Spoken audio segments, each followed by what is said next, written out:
guys, welcome to my channel. Thank you for tuning in. Please, if you're new to this channel, kindly click to the subscribe button, and you can give this video a thumbs up, and I want you to kindly make a comment in the comment section. I promise to listen and attend, read and attend to all your comments. Today we're going to be learning how to make a face mask. Like you can see, I've made loads of them over here. Okay, can you see that? All right, I'm going to be teaching you how to make a face mask. Here I have my fabric. It measures about 12 inches long this way and 7 inches wide this way.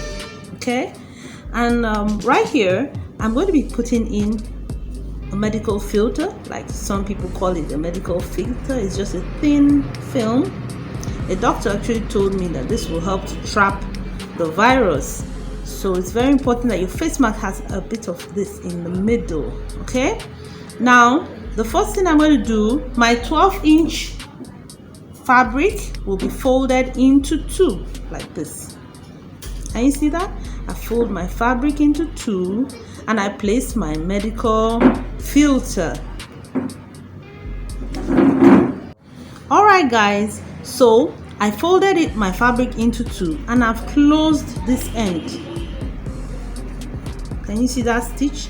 I've closed the open end. Next, I'm going to turn this out so that the medical filter goes inside like so. Here you have it nice and neat. I'm going to iron this flat, and the next thing I'm going to do, I'm going to close these two open edges. I'll sew along here like so and fold and pleat this into two or three depending on your choice. Like that. When I pleat, I'm going to sew along this place. By the time I do that, you're going to have these pleats I've made here. Just look at that. This color is darker, so it's not so clear. Okay, I'll do that and I'll show you right away. Okay, I've sewn it. I purposely used the white thread. This is going to be hidden so that you can see where I've pleated this work. And I'm going to do the same at this end. See, just go like this and fold like this. Okay.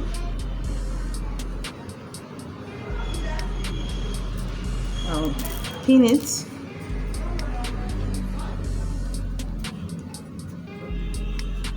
Just to make sure that my work is nice and neat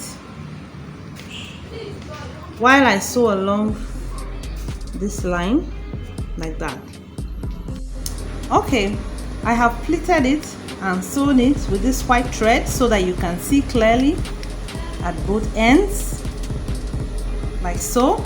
And now I can use my bias to cover up these rough edges before fixing my elastic. Okay, the bias is optional. I'm using that just to neaten the edge. In this case, I want to use a white color so that this face mask will turn out black and white. I just love the colors. Okay, now I have fixed my bias. Like you can see, I fixed it on both ends. The next thing I'm going to do is to turn over my bias like so. Just watch this. See, when I do this, I'll fold over so it covers all the rough edges, and I'm going to sew along this line like so. Can you see that? And it's going to come out beautiful on both ends. I'll do the same over here. So I have closed up the edges. Look at that. It looks neat and beautiful. Okay, now I'm going to fix the elastic band. I'm going to measure the elastic band just like I've done here, 9 inches for adults, and it's going to fit very comfortably. So I'll be fixing each of these rubber bands. I've cut it 9 inches long on both ends. I'll just fix it here and sew here. Take the other end, fix it here and sew here, and we're done. All right, I have sewn it. Actually, I still used white just so that you could see it very clearly in my cameras, but for personal use you may preferably use a black thread on black fabric just so that it will be perfectly fit, match the fabric. But just for you to be able to see clearly, I still went on to use white to fix in the elastic bands, and now you have a perfect face mask. So thank you for watching. I'll see you next time. Bye bye.